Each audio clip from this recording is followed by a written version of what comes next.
Le principe du jeûne. Le principe du jeûne. Le jeûne est un principe biblique qui est écrit dans la Bible. Et nous avons deux passages symboliques qui expliquent le principe du jeûne. Le premier passage biblique est Ésaïe 58 du verset 6 au verset 14. Nous lisons: Voici le jeûne auquel je prends plaisir. Détache les chaînes de la méchanceté, dénoue les liens de la servitude, renvoie libres les opprimés, et que l'on rompe toute espèce de joug. Partage ton pain avec celui qui a faim, et rentrez dans ta maison les malheureux sans asile, sans abri. Si tu vois un homme nu, couvre-le, et ne te détourne pas de ton semblable.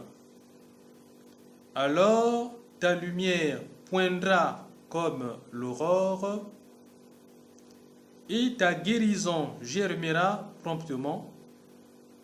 Ta justice marchera devant toi, et la gloire de l'Éternel t'accompagnera.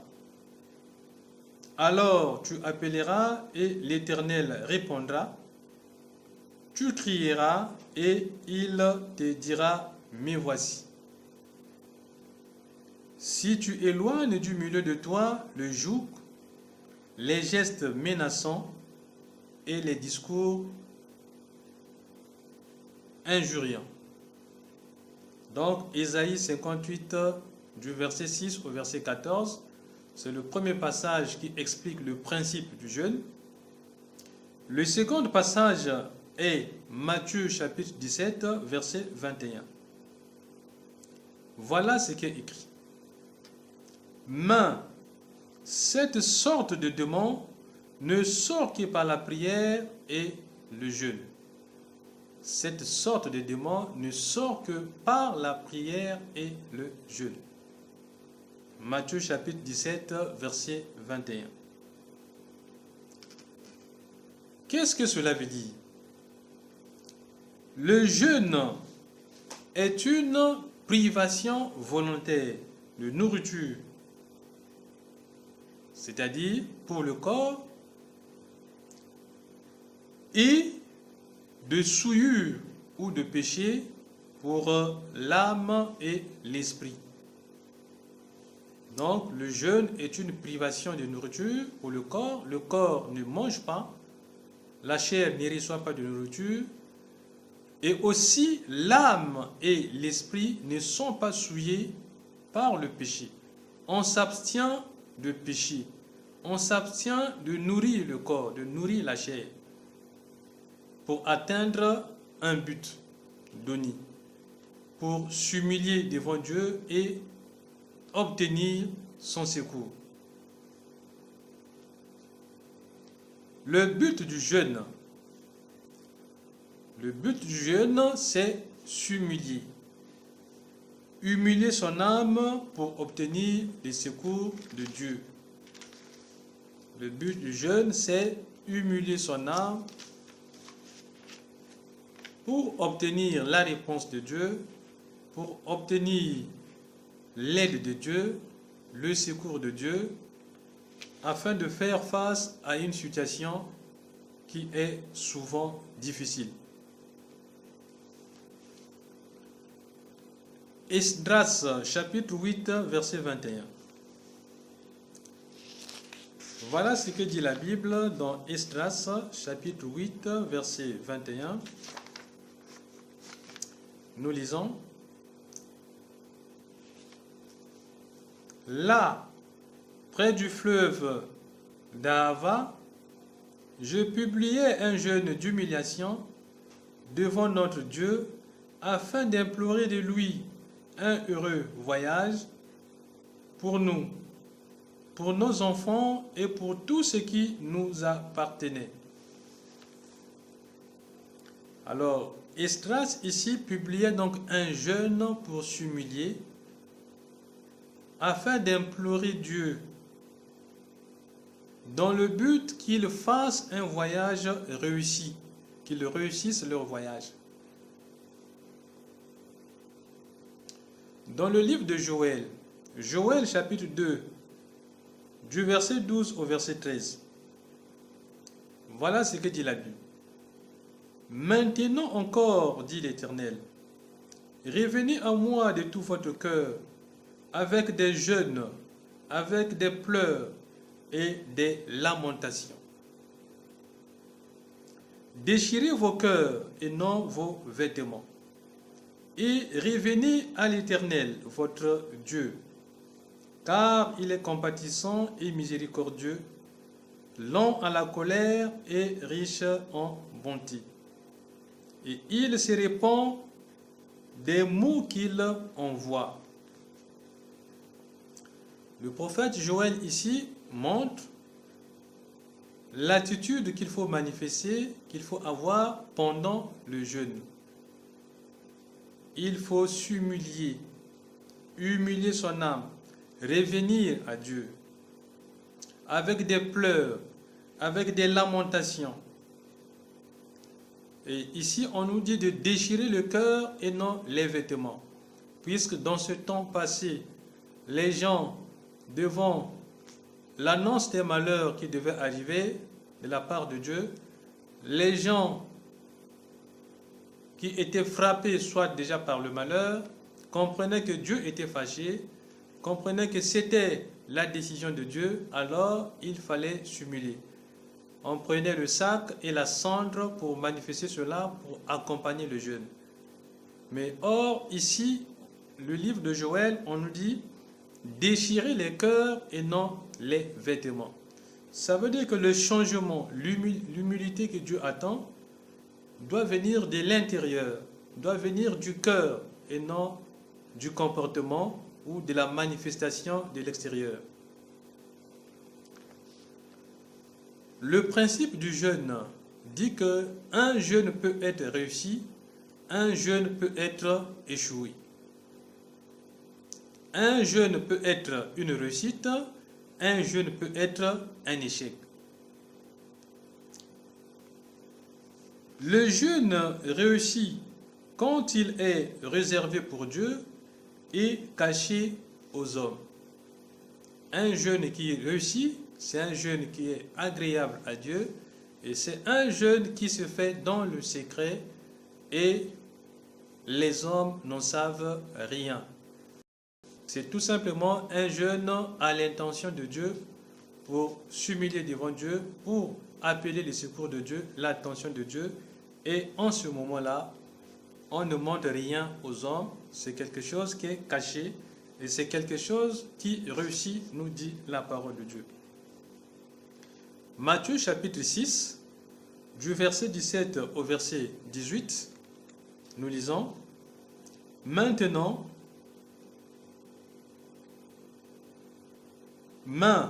quand tu jeûnes, parfume ta tête et lave ton visage, afin de ne pas montrer aux hommes que tu jeûnes, main à ton Père, qui est là dans le lieu secret, et ton Père qui voit dans le secret te le rendra. » Donc, à quel moment le jeûne sera agréable à Dieu? Mais si et seulement si Matthieu chapitre 6 du verset 17 au verset 18 est respecté.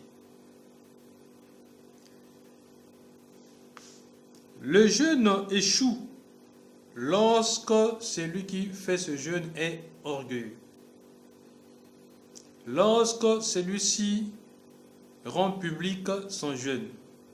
Lorsque celui-ci montre à tous qu'il est en train de jeûner.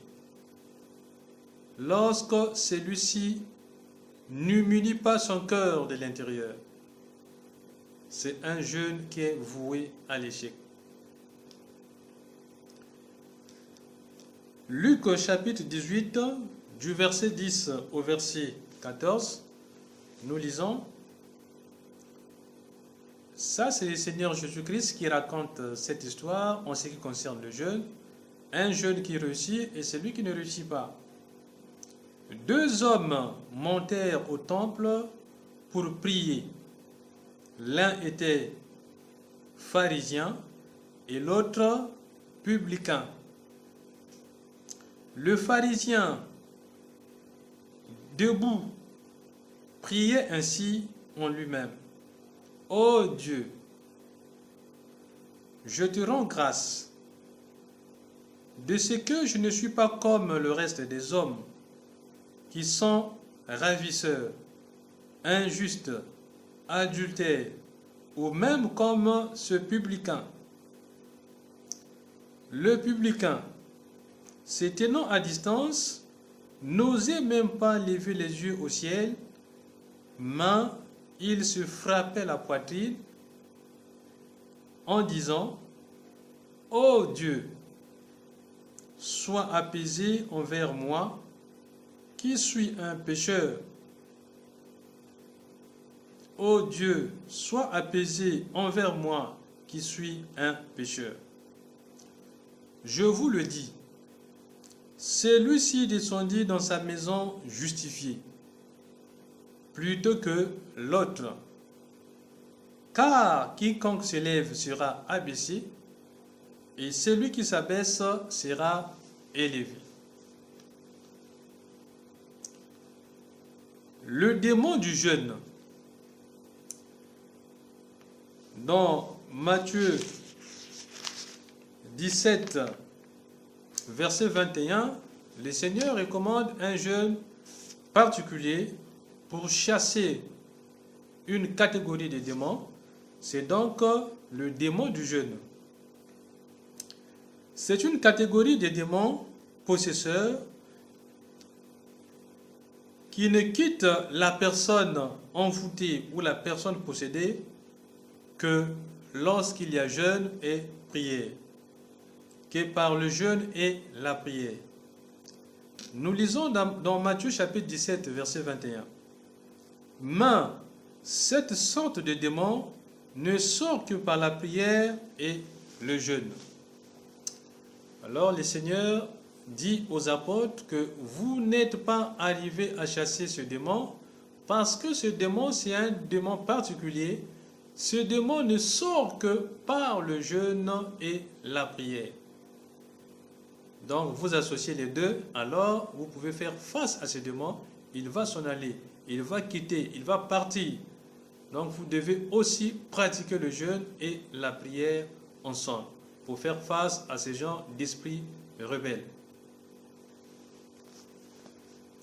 Le principe du jeûne nous montre bien la pensée du Seigneur qui a institué le jeûne dans le but d'humilier son âme, d'être agréé par l'Éternel Dieu, de recevoir son secours, de recevoir son assistance, de recevoir son aide et réussir dans ce qu'on est en train de faire.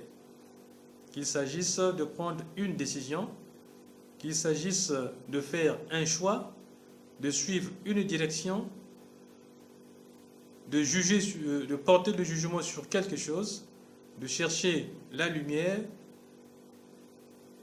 autant de choses, autant de situations pour lesquelles le jeûne est utile, le jeûne est nécessaire. C'est une recommandation du Seigneur. Que le Seigneur Jésus-Christ qui a révélé à ses disciples que dans le combat spirituel, une catégorie de démons ne quitte que par le jeûne et la prière. Et dans Isaïe, nous venons de voir le jeûne qui est agréable à Dieu. Donc, le principe du jeûne nous donc montre par là que pendant la privation de la nourriture pour le corps, afin que le corps soit affaibli et que l'esprit sera donc affermi, l'esprit sera donc renforcé, parce que la chair sera faible. L'esprit sera donc renforcé. L'esprit sera donc disposé à écouter Dieu, disposé à recevoir Dieu, à accueillir Dieu, disposé à obéir à la volonté de Dieu, à être attentif à Dieu.